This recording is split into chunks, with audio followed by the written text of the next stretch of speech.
요한복음 13장 21절에서 30절까지의 말씀, 오늘 아침에 같이 말씀 읽으실 때 제가 먼저 읽고 우리 번갈아 교독하시겠습니다. 예수께서 이 말씀을 하시고 심령이 괴로워 증언하여 이르시되 내가 진실로 진실로 너에게 이르노니 너희 중 하나가 나를 팔리라 하시니,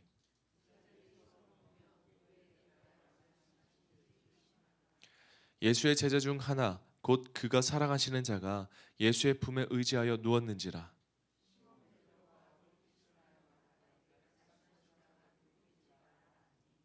그가 예수의 가슴에 그대로 의지하여 말하되 주여 누구니이까?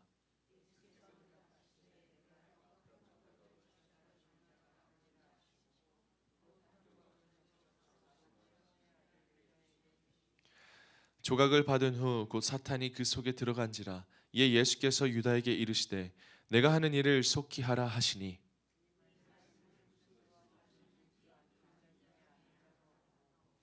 어떤 이들은 유다가 돈계를 맡았으므로 명절에 우리가 쓸 물건을 사라 하시는지 혹은 가난한 자들에게 무엇을 주라 하시는 줄로 생각하더라. 유다가 그 조각을 받고 곧 나가시 밤이러라. 아멘.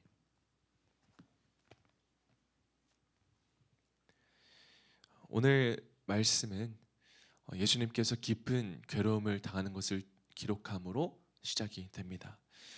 예수께서 이 말씀을 하시고 심령이 괴로워 증언하여 이르시되 너희 중 하나가 나를 팔리라 하시니, 예수님이 느끼고 있는 이 괴로움은 단순히 배신 당했기 때문이 아니라 예수님께서 사랑하시는 제자의 배신을 당했기 때문입니다.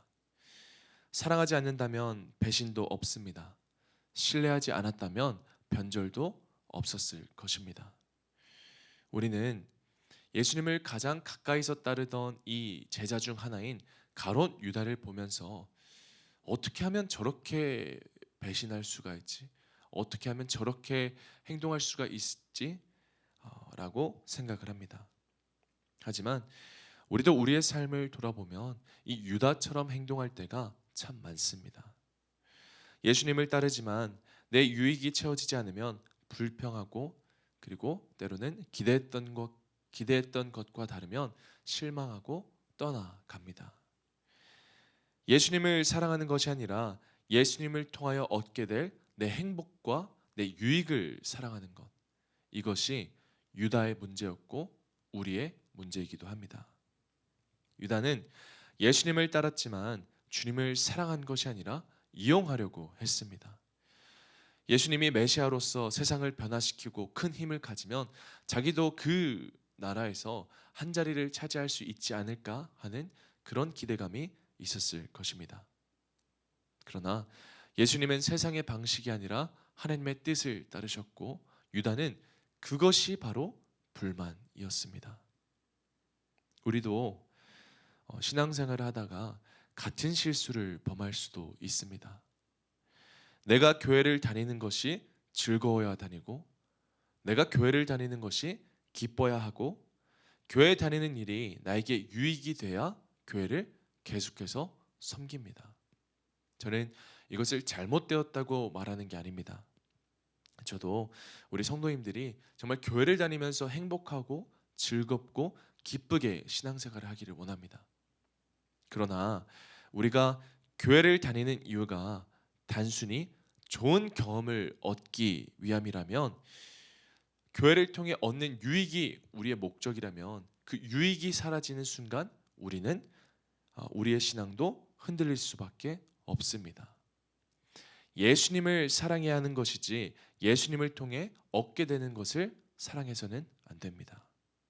그래서 우리는 신앙의 이유를 점검해야 합니다. 내가 정말 주님을 따르는 이유가 무엇인가? 26절에 보면 예수께서 대답하시되 내가 떡 한 조각을 적셔주는 그가 그인이라 하시고 곧 한 조각을 적셔서 시몬의 아들 가룟 유다에게 주시니, 예수님은 자신이 사랑하는 제자 중 하나인 가룟 유다에게 끝까지 기회를 주셨습니다. 방금 읽었던 26절에 떡을 한 조각 주었다는 것은 그 당시에는 떡을 건네주는 것이 존경과 사랑을 표현하는 방식이었습니다. 그러니까 예수님은 자신을 배신할 줄 알고 있었던 이 가룟 유다에게 한 번 더 존경과 사랑의 표시로 떡 한 조각을 주었던 것이죠. 여러분, 유다는요, 예수님의 가르침을 그 누구보다도 예수님 곁에서 가장 가까이 들었던 사람이고 많이 들었던 사람입니다. 우리가 예수님의 공생의 사역을 보면 예수님은 참 많이 이 재물에 관해서 가르치시지 않으셨습니까? 마태복음 6장에 쭉 보면 너희를 위하여 보물을 땅에 쌓아두지 말라. 오직 너희를 위하여 보물을 하늘에 쌓아두라. 한 사람이 두 주인을 섬기지 못할 것이니 너희가 하나님과 재물을 겸하여 섬길 수 없느니라. 부자가 하나님 나라에 들어가기가 어려우니라. 이렇게 예수님은 계속해서 재물과 돈과 이런 말씀을 계속해서 사람들에게 가르쳤습니다. 그렇다면 이 말씀을 가장 가까이에서 들었던 사람이 누구였을까요? 바로 가롯 유다입니다. 그러나 그는 가장 옆에서 예수님의 말씀을 들었음에도 불구하고 변화되지 않았습니다. 왜냐하면 예수님의 이 말씀을 자기의 말씀이 아니라 남의 이야기로 들었기 때문입니다. 말씀을 옆에서 들었지만 받아들이지 않았고 결국 말씀 바로 앞에서 자신의 마음을 담았습니다. 우리도 그럴 때가 있습니다. 제가 성도님들과 얘기하다 보면 우스갯소리로 그럴 때가 있습니다. 전도사님, 제가 전도사님 시절에 전도사님 설교 듣고 이 설교를 그 사람이 들었어야 됐는데, 꼭 설교를 들으면 그 사람이 이 말씀을 들으면 좋겠다라는 그런 마음이 들 때가 있습니다. 그러나 주님의 말씀은 남이 아니라 나를 위한 말씀입니다. 우리가 신앙생활을 하면서 마음이 불편한 순간이 있죠. 말씀이 내 죄를 지적할 때, 하나님이 내게 순종을 요구하실 때, 그리고 하나님의 말씀이 내 감정을 건드리고 내 자존심을 건드릴 때 우리는 너무나도 쉽게 말씀 앞에서 우리의 마음을 닫습니다.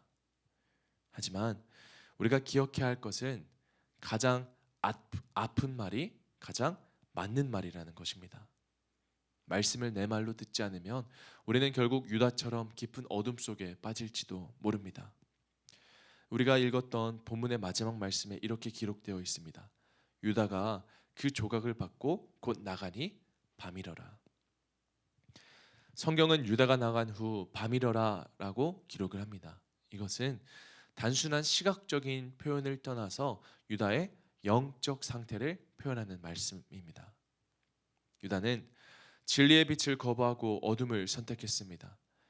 예수님이 그토록 재물에 관한 이야기를 했지만 예수님보다 돈을 사랑했고 결국 가장 불행한 사람이 되었습니다. 우리도 신앙생활을 하다 보면 예수님보다 더 사랑하는 것을 깨닫게 될 때가 있습니다. 돈이 될 수도 있고 명예가 될 수도 있고 내 감정과 자존심일 수도 있습니다. 우리가 그것을 내려놓지 않으면 유다와 같은 선택을 할지도 모릅니다. 왜냐하면 우리 모두에게도 유다에게 나타난 모든 죄의 가능성이 있기 때문입니다.